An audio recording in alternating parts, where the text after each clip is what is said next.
Everyone, मैं हूँ नीलाक्षी तनीमा और मैं एक न्यूट्रिशनिस्ट हूँ। और जैसा कि आप सब सोशल मीडिया पोस्ट के ज़रिए, रेडियो के ज़रिए, न्यूज़पेपर के ज़रिए देख और सुन ही रहे होंगे कि अभी हम मना रहे हैं 1 से 7 सितंबर को नेशनल न्यूट्रिशन वीक। तो फोकस हर लाइफ अपने सभी फॉलोअर्स को नेशनल न्यूट्रिशन वीक पे जागरूक करना चाहता है, उनको बहुत सारी जानकारी देना चाहता है न्यूट्रिशन के बारे में। तो इसीलिए मैं आज आपके लिए लेकर के आई हूँ एक बहुत महत्वपूर्ण जानकारी, स्पेशली उन लोगों की कंसर्न जिनको कि डायबिटीज़ है, जिनको अभी अभी डायग्नोस हुई है या फिर कई सालों से वो डायबिटीज़ से जूझ रहे हैं। में डायबिटीज़ जब भी डायग्नोस होती है ना, तो सबसे बड़ी प्रॉब्लम ये आ जाती है कि हमें डर लगता है। जी हाँ, ये डर क्यों लगता है?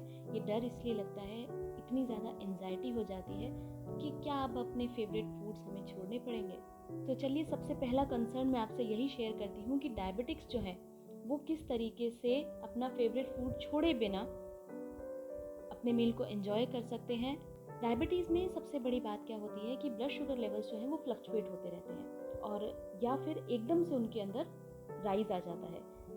अपने मील को अगर आप ढंग से प्लान करते हैं, अगर आप ये चीज़ ध्यान रखते हैं कि आपको अगर अपना फेवरेट फूड खाना है, उसके आगे पीछे आपने कौन सा फूड खाया है और उस समय पर जो आपका फेवरेट फूड है उसकी कितनी मात्रा आपने ली है, तो आप बहुत अच्छे से ये चीज़ मैनेज कर सकते हैं।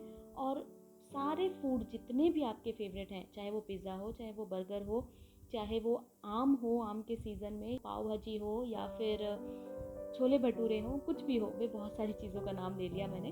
तो जितनी भी चीज़ें हैं ये सभी आप एंजॉय कर सकते हैं अगर आप उस समय पर प्रॉपर अपना मील जो है उसका पोर्शन ध्यान रखते हैं कि कितना आप खा रहे हैं, और उसके आगे पीछे आपने हाई फाइबर या प्रोटीन रिच अगर कुछ भी लिया है तो आपके शुगर लेवल जो है वो बहुत ज़्यादा फ्लक्चुएट नहीं करेंगे। चलिए बात करते हैं दूसरे कंसर्न की। दूसरा कंसर्न सबसे बड़ा ये होता है डायबिटिक्स का कि जो हमें बीच के ब्रेकफास्ट, लंच और डिनर के बीच में जो हमें भूख लगती है, उस समय पर हम क्या लें और अपने दिन की शुरुआत जो करनी है वो किस तरीके से करें। तो ऐसे में आपको क्या ध्यान रखना है? सबसे पहले बात करते हैं लिक्विड्स की। भाई, लिक्विड्स के अंदर कई लोगों को जूसेस से अपना दिन शुरू करना बहुत पसंद होता है या फिर पानी से दिन शुरू करना बहुत पसंद होता है। खाली पानी पीने की बजाय आप दाना मेथी का पानी जो है वो ले सकते हैं। इसके अलावा धनिया और जीरा का पानी भी जो है वो भी ले सकते हैं। और अगर आप पानी के साथ में दाना मेथी का पाउडर लेंगे तो भाई सोने पे सुहागा वाली बात हो जाएगी, क्योंकि दाना मेथी का पाउडर जो है वो दाना मेथी के सिर्फ पानी के बदले में ज़्यादा इफेक्टिव होता है। लिक्विड्स की जब हम बात कर रहे हैं तो ग्रीन जूसेस, रेड जूसेस ये भी आप ले सकते हैं। ग्रीन जूसेस के अंदर कौन कौन से जूसेस आ सकते हैं? आप उसके अंदर पालक, घिया, ग्वारपाठा, खीरा, ये सब चीज़ें ले सकते हैं, लेकिन इन जूसेस को आपको छानना नहीं है। ध्यान रखिए, डायबिटिक्स के लिए सबसे ज़्यादा इंपॉर्टेंट चीज़ यही है कि फाइबर रिच ज़रूर होना चाहिए जो भी जूसेस आप ले रहे हैं। अगर आप रेड जूसेस की बात करते हैं तो रेड जूसेस में या ऑरेंज जूसेस में आप गाजर ले सकते हैं, चुकंदर ले सकते हैं, टमाटर ले सकते हैं, इन सब का मिक्सचर भी ले सकते हैं, संतरा भी इसके अंदर आप मिक्स करके ले सकते हैं। तो ये भी एक बहुत अच्छा कॉम्बिनेशन है दिन की शुरुआत करने का। इसके अलावा अगर हम बात करें कि फ्रूट्स से अगर आप अपने दिन की शुरुआत करना चाहते हैं तो फ्रूट्स की बात करते हैं तो पपीता ले सकते हैं, उसके अलावा सेब ले सकते हैं। ये दो चीज़ें जो हैं ये आप खाली पेट ले सकते हैं, ये चीज़ ध्यान रखने की है। पपीता और सेब खाली पेट मॉर्निंग में लीजिए। और अगर आपको संतरा खाना है, अगर आपको जामुन खाना है, अगर आपको अमरूद खाना है, अगर आपको नाशपाती खानी है, तो ये आप दिन के टाइम में जब भी आपको थोड़ी बहुत भूख लगती है उस टाइम पे आप ये चीज़ें ले सकते हैं। 6-7 बादाम आप ले सकते हैं। इसके अलावा अंजीर जो है वो 1 पीस जो है अंजीर का ले सकते हैं। सीड्स जो हैं वो 1 चम्मच सीड्स ले सकते हैं, इसमें चिया सीड्स ले सकते हैं, पम्पकिन सीड्स ले सकते हैं, ये आपके लिए बहुत ज़्यादा फायदेमंद होते हैं। स्नैकिंग की अगर हम बात करते हैं तो स्नैकिंग के अंदर हम ये चीज़ ध्यान रख सकते हैं कि जैसे मूवीज़ देख रहे हैं या फिर कोई सीरीज़ देख रहे हैं या लैपटॉप पे बहुत देर तक काम कर रहे हैं, उस टाइम पे 6-7 बादाम आप ले सकते हैं। इसके अलावा अंजीर जो है वो 1 पीस जो है अंजीर का ले सकते हैं। सीड्स जो हैं वो 1 चम्मच सीड्स ले सकते हैं, इसमें चिया सीड्स ले सकते हैं, पम्पकिन सीड्स ले सकते हैं, ये आपके लिए बहुत ज़्यादा फायदेमंद होते हैं।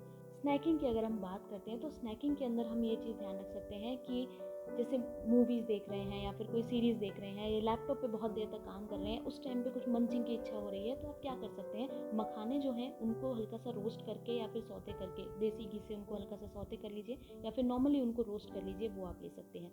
इसके अलावा पॉपकॉर्न जो है वो बहुत अच्छा ऑप्शन है, क्योंकि बहुत ज़्यादा पोर्शन साइज़ नहीं होता है इनका, फाइबर अच्छा होता है और पेट भरने का भी काम करता है, तो वो आपके लिए अच्छा ऑप्शन हो सकता है।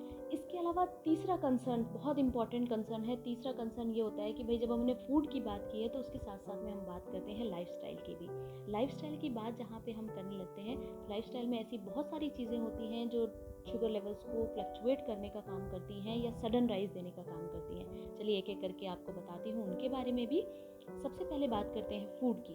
फूड की जहाँ पे हम बात करते हैं वहाँ पे उसकी टाइमिंग, उसका टाइप और उसका टेक्सचर हमें तीनों ध्यान में रखना बहुत ज़रूरी होता है। उसके बाद में दूसरा फैक्टर जो आता है वो एक्सरसाइज का। एक्सरसाइज के अंदर हमें ध्यान रखना है टाइप ऑफ एक्सरसाइज कौन सी कर रहे हैं और उससे पहले आपने किस तरीके का फूड लिया है और उसके बाद में आप क्या काम कर रहे हैं। तीसरा फैक्टर है स्लीप और हाइड्रेशन। आपकी नींद की क्वालिटी, आपकी नींद का ड्यूरेशन दोनों, और आपने कितना पानी पूरे दिन के अंदर पिया है, बॉडी कहीं एसिडिक तो बहुत ज़्यादा नहीं हो रही है और इस वजह से जो है हमें एसिडिटी की प्रॉब्लम होने लग जाती है और शुगर लेवल जो है उसकी वजह से इफेक्ट होते हैं। और इसी से आगे के पॉइंट पे चलते हैं, वहाँ पे बात होती है हार्मोन्स की। तो ये जो हार्मोन्स हैं ये हमारे एसिडिक लेवल के हिसाब से भी कई बार बहुत ज़्यादा फ्लक्चुएट होने लग जाते हैं। आप बहुत अच्छे से डायबिटीज़ को मैनेज कर सकते हैं, बस थोड़ा सा ध्यान देने की ज़रूरत है और स्पेशली आपके लाइफस्टाइल और फूड के ऊपर बहुत ज़्यादा ध्यान देने की ज़रूरत है। तो फोकस हर लाइफ का बहुत बहुत थैंक यू कि उन्होंने मुझे फिर से इस जगह पर इनवाइट किया और आप लोगों से जुड़ने का मौका दिया। Thank you.